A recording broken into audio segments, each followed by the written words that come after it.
अस्सलाम वालेकुम everyone. Dear students, आज की वीडियो में आपके साथ एमडी कैट के हवाले से तमाम तरह अपडेट शेयर करेंगे और खास तौर पर स्टूडेंट्स की तरफ से पूछे जाने वाले इंपॉर्टेंट क्वेश्चंस को भी डिस्कस करेंगे।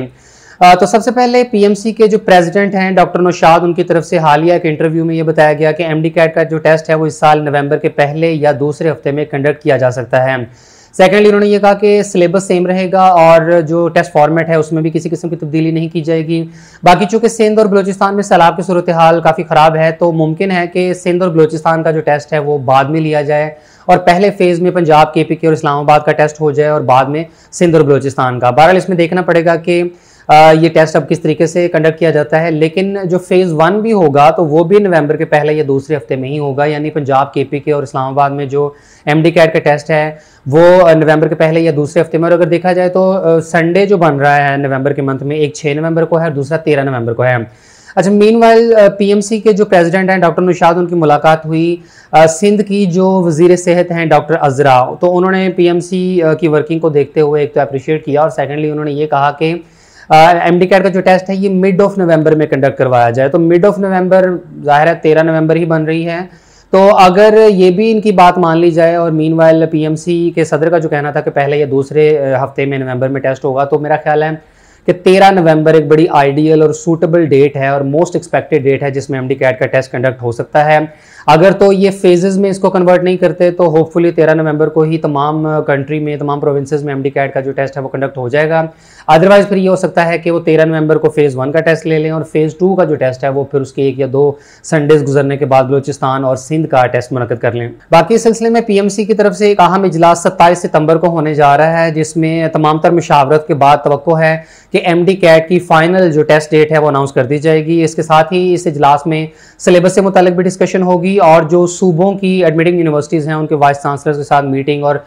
जो सूबों की तरफ से एमडी कैट के कंडक्शन के हवाले से भी लाहे अमल तैयार किया जाएगा। और जो पाकिस्तानी स्टूडेंट्स हैं उनके जो लाइसेंसिंग एग्जाम है एनएलई उसको ख़त्म करने से मुतालिक और जो फॉरेन ग्रेजुएट्स हैं उन्होंने जो लाइसेंसिंग का एग्जाम देना होता है एनईबी, तो उसके पासिंग परसेंटेज को कम करने से मुतालिक भी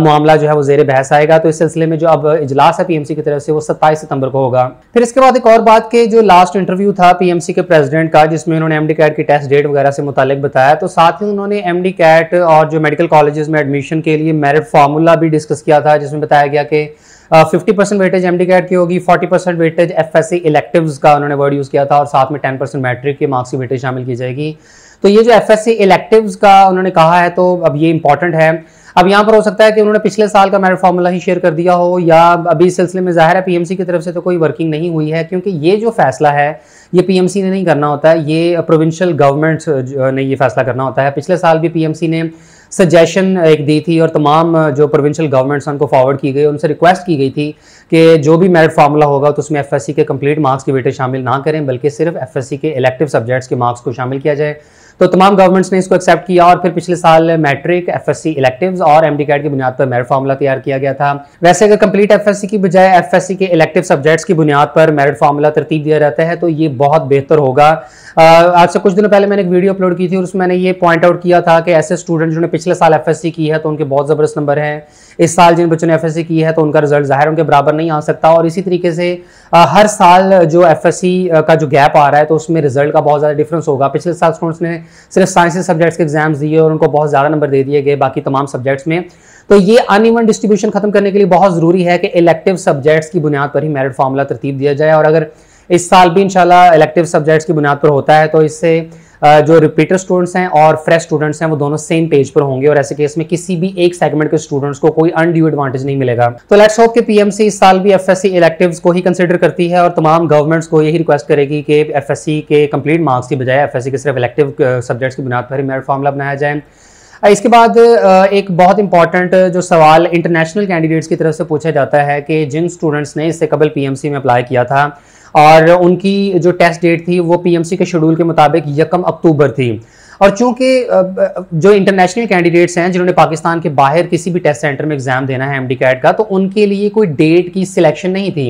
यानी पाकिस्तान में तो था ना कि 7 सितंबर से 30 सितंबर तक टेस्ट डेट है, लेकिन आउट ऑफ कंट्री के जो कैंडिडेट्स हैं उनके लिए सिर्फ एक ही टेस्ट डेट थी, एंड दैट वाज 1 अक्टूबर। अब 1 अक्टूबर के अलावा आप कोई और सेकंड डेट तो सिलेक्ट कर नहीं सकते थे, लिहाजा इंटरनेशनल कैंडिडेट्स को किसी किस्म की डेट की सिलेक्शन के हवाले से कोई ऑप्शन नहीं दी गई थी। तो अभी चूंकि ये सारा मामला हुआ MD CAT delay and all that, तो इसमें इंटरनेशनल स्टूडेंट्स से मुताल्लिक अभी तक कोई अपडेट सामने नहीं आ रही है। लेकिन अभी अगर एक्सपेक्ट किया जाए और अंदाजा लगाया जाए तो जाहिर सी बात है कि सैकड़ों के हिसाब से ऐसे स्टूडेंट्स हैं जिन्होंने आउट ऑफ कंट्री का टेस्ट सेंटर सेलेक्ट करते हुए एमडी कैट में अप्लाई किया हुआ है। तो इनके लिए जो टेस्ट है वो सेम डेट पर ही कंडक्ट होगा। जैसे अभी ये 27 सितंबर को मीटिंग होनी है, तो इसमें जो भी वो टेस्ट डेट फाइनलाइज करते हैं तो वो ना सिर्फ पाकिस्तान में बल्कि इंटरनेशनल टेस्ट सेंटर्स में भी उसी तारीख को एमडी कैट का टेस्ट कंडक्ट होगा। तो जो भी स्टूडेंट्स ऐसे हैं जो आउट ऑफ कंट्री से बिलोंग करते हैं या वहां पर उन्होंने एंट्री टेस्ट देना है, तो वो जैसे ही टेस्ट डेट डिसाइड होती है तो पाकिस्तानी स्टूडेंट्स जिस तारीख को एमडी कैट का टेस्ट देंगे तो इंशाल्लाह फॉरेन के जो स्टूडेंट्स हैं तो वो भी तभी एमडी कैट का टेस्ट दे देंगे। फिर इसके बाद स्टूडेंट्स के क्वेश्चंस की तरफ मूव करें तो स्टूडेंट्स की तरफ से इस वक्त जो सबसे ज्यादा सवाल पूछा जा रहा है वो सिलेबस और बुक्स से मुतल्लिक है कि हम कौन सी किताबों से तैयारी करें। तो देखिए, इससे कबल भी 3-4 माह में आपने जो सिलेबस और जो बुक्स फॉलो की हैं तो अभी भी वही कुछ है, ना तो सिलेबस चेंज हुआ है, ना टेस्ट फॉर्मेट चेंज हुआ है, ना ही कंडक्शन अथॉरिटी चेंज हुई है, पीएमसी ही है। और रही बात कि एमडी कैट अब प्रोविंशियल एडमिटिंग यूनिवर्सिटीज की तरफ से कंडक्ट होगा, तो देखें एमडी कैट का जो टेस्ट है वो तैयार तो पीएमसी ही करेगी और पीएमसी के सिलेबस के मुताबिक ही होगा और पूरे पाकिस्तान में एक ही क्वेश्चन पेपर तैयार होगा। ये नहीं हो सकता कि पंजाब वालों के स्टूडेंट्स के लिए जो है वो अलग एमडी कैट का टेस्ट बन रहा है, सिंध वालों के लिए अलग है, क्योंकि सिलेबस सेम रखा गया है, टेस्ट फॉर्मेट सेम रखा गया है, तो बाकी चीजें भी सेम होंगी। अब होगा ये कि पीएमसी ही पेपर बनाएगी और उसी सिलेबस के मुताबिक होगा, लेकिन वो पेपर जो है वो मुतल्लिका एडमिटिंग यूनिवर्सिटीज को फॉरवर्ड कर दिया जाएगा। पंजाब में यूएचएस टेस्ट कंडक्ट करवाएगी, इसी तरीके से केपीके में ईटा की तरफ से होगा और बाकी प्रोविंसेस में भी जो उनकी मुतल्लिका एडमिटिंग यूनिवर्सिटीज हैं वो सिर्फ टेस्ट कंडक्ट करवाएंगी, जबकि वो पेपर बनाएंगी नहीं। पेपर पीएमसी नहीं बनाना है और उसी सिलेबस और उसी फॉर्मेट के मुताबिक ही होगा। लिहाजा अब तक आप जिस तरीके से एमडी कैट की प्रिपरेशन करते आ रहे थे, जो सिलेबस फॉलो कर रहे थे, जो टेस्ट फॉर्मेट था, जिन बुक्स के थ्रू आप प्रिपरेशन कर रहे थे, तो उसी को ही कंटिन्यू रखें। बाकी पीएमसी ने यही झगड़ा खत्म करने के लिए तो पिछले साल कॉमन सिलेबस एक तैयार किया था कि ऐसे टॉपिक्स जो हैं वो सिलेबस में शामिल किए जाएं जो कि तमाम बोर्ड्स की टेक्स्ट बुक्स में इंक्लूडेड हों। यानी कोई एक टॉपिक अगर पीएमसी के एमडी कैट सिलेबस में इंक्लूडेड है तो वो टॉपिक जो है वो पंजाब, केपीके, बलूचिस्तान, सिंध और बाकी तमाम जो टेक्स्ट बुक बोर्ड्स हैं तो उनमें से कॉमन टॉपिक को ही चूज किया गया है। तो अब आपकी चॉइस है कि चाहे तो आप उसको अपनी बुक्स में से प्रिपेयर कर लें, लेकिन अगर आपकी तसल्ली नहीं होती, आपको लगता है कि आपकी अपनी प्रोविंस की जो टेक्स्ट बुक्स हैं उसमें इस कॉन्सेप्ट को उस तरीके से एलैबोरेट नहीं किया गया, तो आप बेशक अदर प्रोविंसेस की टेक्स्ट बुक्स को भी कोऑर्डिनेट कर लें। लेकिन अगर आपको कोई टॉपिक ऐसा लगता है जो आपकी अपनी बुक्स में मौजूद नहीं है तो वो आप चाहे दूसरी बुक्स में से कर लें। मकसद ये है कि पीएमसी की तरफ से जो सिलेबस बताया गया है वो सिलेबस आपका 100% प्रिपेयर्ड होना चाहिए, चाहे आप जो भी बुक्स फॉलो करें, चाहे आप प्रोविंशियल टेक्स्ट बुक्स की बजाय कोई और प्रेपरेटरी बुक्स जो है वो खरीद लेते हैं मार्केट वगैरह में से, आपको एमडी कैट की अच्छी खासी बुक्स मिल जाती हैं, या जब आप कोई पर्टिकुलर सेशन ज्वाइन करते हैं किसी एकेडमी का तो वो अपनी बुक्स लगवा देते हैं, तो वो पीएमसी के अपडेटेड सिलेबस के मुताबिक ही होती हैं। फिर इसके बाद पूछा जा रहा है कि क्या पिछले साल वाला एमडी कैट का रिजल्ट वैलिड होगा इस साल या नहीं, तो ऑब्वियसली ये वैलिड है। अभी इस सिलसिले में कोई अपडेट सामने नहीं आई है, यानी पीएमसी ने पिछले साल ये रूल चेंज कर दिया कि एमडी कैट की वैलिडिटी का जो पीरियड है वो 2 साल है और अभी तक वो रूल अपनी जगह पर सलामत है और पीएमसी ने किसी किस्म की इसमें चेंजेस नहीं की। लेकिन फिर भी स्टूडेंट्स इतना ज्यादा इस बात को लेकर परेशान है कि जी एमडी कैट की वैलिडिटी होगी या नहीं होगी। ऑब्वियसली होगी, और जब तक कि कोई इसमें अपडेट नहीं आ जाती, कोई रूल में कोई चेंजिंग नहीं कर दी जाती या कोई नया जो है वो रेगुलेशन नहीं पास कर दी जाती, तब तक एमडी कैट की वैलिडिटी जो है वो 2 साल ही रहेगी। और पिछले साल जिन स्टूडेंट्स ने एमडी कैट क्वालिफाई किया हुआ है तो वो इस साल उसकी बुनियाद पर एडमिशन के लिए डेफिनेटली अप्लाई कर सकते हैं। फिर इसमें एक और कंफ्यूजन ये होती है कि पिछले साल तो चूंकि 65% से कम मार्क्स वाले स्टूडेंट जो है वो एमडी कैट में फेल थे, लेकिन इस साल चूंकि पासिंग क्राइटेरिया कम कर दिया गया है, 55% एमबीबीएस के केस में और 45% बीडीएस के केस में जो है वो पासिंग मार्क्स हैं एमडी कैट में। अब इसमें होगा ये कि जो पिछले साल जिन स्टूडेंट्स ने भी लेट्स सपोज मार्क्स लिए हुए हैं 60% मार्क्स हैं अगर किसी स्टूडेंट के एमडी कैट में, तो इस साल देखा जाएगा इक्वलेंसी फार्मूला बनेगा। अब इक्वलेंसी फार्मूला की कहानी है कि पिछले साल जब पीएमसी ने इक्वलेंसी बनाई थी तो 9% के करीब डिडक्शन की गई थी, यानी 2020 में जिन स्टूडेंट्स ने एमडी कैट दिया 2021 में उसकी बुनियाद पर जब वो अप्लाई करने लगे तो उनके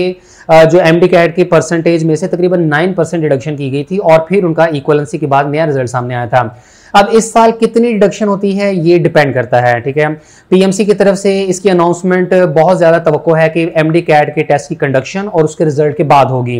क्योंकि ये ओवरऑल तमाम स्टूडेंट्स का रिजल्ट एक्यूमुलेट करते हैं, स्टैटिस्टिक्स को देखते हैं। फिर इसके अलावा ये भी कि पिछले साल एमडी कैट 210 नंबरों का था, इस साल ये 200 मार्क्स का कर दिया है, तो अब ये कन्वर्जन होनी है, और जब ये इक्वलेंस होगी तो उसके बाद फिर इस साल अगर आपका एमडी कैट में 55% से ज़्यादा एमडी कैट का स्कोर बनता हुआ तो ऐसे केस में आप मेडिकल कॉलेजेस में अप्लाई कर सकेंगे। और अगर आपके 55% से कम और 45% से ज़्यादा मार्क्स बनते हुए एमडी कैट में तो ऐसे केस में आप डेंटल कॉलेजेस में एडमिशन के लिए अप्लाई कर सकेंगे। अब इक्वलेंसी फार्मूला और ये सारे मामला के लिए आपको थोड़ा सा इंतजार करना पड़ेगा, और डेफिनेटली एमडी कैट का रिजल्ट आने के बाद ही इक्वलेंस फार्मूला पीएमसी की वेबसाइट के ऊपर शो किया जाएगा। और आखिर में नम्स और एफएमडीसी के एंट्री टेस्ट से मुतालिक आपको बताते चलें, स्टूडेंट्स बहुत ज़्यादा इंक्वायर कर रहे हैं इससे मुतालिक। सबसे पहली चीज़ के नम्स का जो एंट्री टेस्ट है उसमें अप्लाई करने की डेडलाइन सिंगल फीस के साथ 19 अगस्त थी, फिर लेट फीस के साथ 2 या गालबन 3 सितंबर थी, अप्लाई करने की डेडलाइन 2 सितंबर थी। तो अब उसके बाद जो है इसमें किसी किस्म की एक्सटेंशन नहीं की गई। अभी भी अगर आप नम्स की वेबसाइट ओपन कर लें तो वहां पर नम्स के एंट्री टेस्ट की रजिस्ट्रेशन क्लोज शो हो रही है। फिर इसके अलावा जो टेस्ट डेट है पहले 9 अक्टूबर थी, फिर उन्होंने उसको एक्सटेंड करके 16 अक्टूबर कर दी है। अब नम्स की तरफ से नम्स के एंट्री टेस्ट को डिले करने से मुताल्लिक कोई किसी किस्म की अपडेट नहीं है, कोई सिलसिले में इवन र्यूमर तक भी नहीं है कि नम्स का एंट्री टेस्ट डिले हो रहा है। लेकिन चूंकि एमडी कैट डिले हुआ है तो फिर अब नम्स से भी ये तवक्को की जा रही है स्टूडेंट्स की तरफ से कि ये भी अपने टेस्ट को डिले करें, लेकिन नम्स ने अभी तक डिले से मुताल्लिक कोई खबर नहीं दी है और ना ही इस बात के चांसेस हैं कि नम्स का एंट्री टेस्ट डिले हो। लिहाजा ऐसे तमाम स्टूडेंट्स जिन्होंने नम्स के एंट्री टेस्ट में अप्लाई कर लिया हुआ है तो वो 16 अक्टूबर के मुताबिक अपने नम्स के एंट्री टेस्ट की तैयारी जो है वो जारी रखें। हाँ, अगर इस सिलसिले में कोई न्यूज़ आ जाती है, कोई नम्स की तरफ से ऑफिशियल नोटिफिकेशन आ जाता है डिले से मुताल्लिक, जिसके अब चांसेस बहुत कम हैं, तो वो एक अलग बात है। अदरवाइज जो है वो आप इसी शेड्यूल के मुताबिक अपने नम्स के एंट्री टेस्ट की तैयारी कर लें। और जिन स्टूडेंट्स ने नम्स टेस्ट के लिए ऑलरेडी अप्लाई कर लिया हुआ है तो वेल एंड गुड, लेकिन जिन्होंने नहीं किया हुआ तो उनके पास अब कोई अपॉर्चुनिटी नहीं है क्योंकि डेडलाइन गुजर चुकी है। दूसरी बात, एफएमडीसी का जो एंट्री टेस्ट है वो पिछले साल तो कंडक्ट नहीं किया गया था और एमडी कैट की बुनियाद पर ही आप एफएमडीसी में एडमिशन ले लेते हैं। इस साल भी चांसेस इस बात के हैं कि जो प्रोविंशियल लेवल के ऊपर अगर एमडी कैट का टेस्ट कंडक्ट होता है तो इसी एमडी कैट की बुनियाद पर ही आप एफएमडीसी में एडमिशन के लिए अप्लाई कर सकेंगे। और एफएमडीसी में एडमिशन के लिए कोई अलग से मेडिकल एंट्री टेस्ट नहीं होगा, और इसमें ये होगा कि चूंकि एफएमडीसी में पंजाब, सिंध, केपीके और तमाम प्रोविंसेस और रीजन्स की रिजर्व सीटें होती हैं, तो जो स्टूडेंट्स पंजाब के थ्रू जो है वो एमडी कैट का टेस्ट देंगे तो वो उसके थ्रू एडमिशन ले लेंगे एफएमडीसी में। जो स्टूडेंट्स सिंध का टेस्ट देंगे एमडी कैट तो वो उसकी बुनियाद पर एफएमडीसी में एडमिशन ले लेंगे। और इसी तरीके से यानी आपने एफएमडीसी में जो एडमिशन लेना है, चाहे आप किसी भी रीजन से बिलोंग करने वाले हैं, तो वो होगा एमडी कैट की बुनियाद पर ही। तो एफएमडीसी में एडमिशन के लिए कोई अलग से एंट्री टेस्ट कंडक्ट होने के बिल्कुल भी चांसेस नहीं है। ऑलरेडी आपका जो एमडी कैट है वो मोर देन इनफ है, उसी की बुनियाद पर आप एडमिशन लेंगे। और बाकी नम्स का एक एक्स्ट्रा एंट्री टेस्ट जरूर होता है। और बाकी प्राइवेट कॉलेजेस में ये होगा कि वहां पर एमडी कैट के अलावा वो अपना खुद का टेस्ट भी ले सकते हैं और साथ में इंटरव्यू वगैरह भी होंगे। बाकी प्राइवेट मेडिकल कॉलेजेस की बात करें तो पाकिस्तान में ज्यादातर कॉलेजेस में एमबीबीएस और बीडीएस के एडमिशन स्टार्ट हो चुके हैं। पीएमसी ने अलाउ किया हुआ है तमाम प्राइवेट मेडिकल कॉलेजेस को कि वो 1 जुलाई से हर साल अपने एडमिशन स्टार्ट कर सकते हैं। तो रजिस्ट्रेशन बहुत सारे कॉलेजेस की ओपन है, लेकिन कुछ कॉलेजेस की तरफ से अभी तक कोई पेशरफ सामने नहीं आई है। उसकी वजह यह है कि जब तक एमडी कैट का टेस्ट नहीं होगा तो उन्हें रजिस्ट्रेशन ओपन करने का कोई खातिर का फायदा भी नहीं है, क्योंकि इनकी डेडलाइंस आमतौर पर होती है नवंबर दिसंबर में जाकर, और फिर इनकी लिस्टें लगनी है कहीं जनवरी में। तो प्राइवेट मेडिकल कॉलेजेस में एडमिशन लेने वाले स्टूडेंट्स के पास अभी इनफ टाइम है। आप स्कूल से एमडी कैट का टेस्ट दे दें, रिजल्ट वगैरह आ जाएगा तो उसके बाद आप तसल्ली से अप्लाई कर लीजिएगा depending on your marks in FSC and MD CAT. तो आप प्राइवेट मेडिकल कॉलेजेस को सिलेक्ट कर लीजिएगा, कोई 5-6 कॉलेजेस में आप अप्लाई कर लें, और फिर इनकी जो मेरिट लिस्टें हैं वो लगेंगी सरकारी मेडिकल एंड डेंटल कॉलेजेस की मेरिट लिस्टों के बाद। और प्राइवेट मेडिकल कॉलेजेस के हवाले से भी लास्ट ईयर के क्लोजिंग मेरिट्स और फीस स्ट्रक्चर और मेरिट फार्मूला वगैरह से मुतालिक तमाम तरह इन्फॉर्मेशन इंशाल्लाह अपकमिंग वीडियोस में आपके साथ शेयर कर देंगे जब राइट टाइम आएगा। एमडी कैट और नम्स एंट्री टेस्ट की बेहतरीन प्रिपरेशन के लिए premed.pk को ज्वाइन करें, जहां आपको मिलेंगे 18,000 से ज्यादा एमसीक्यूज का क्वेश्चन बैंक और तमाम एंट्री टेस्ट के पास पेपर्स, प्रैक्टिस टेस्ट और तमाम एमसीक्यूज की डिटेल एक्सप्लेनेशन। एंट्री टेस्ट के दिन तक premed.pk को ज्वाइन करें सिर्फ 800 रुपए में। ज्वाइन करने का मुकम्मल प्रोसीजर वीडियो के डिस्क्रिप्शन में दिया गया है।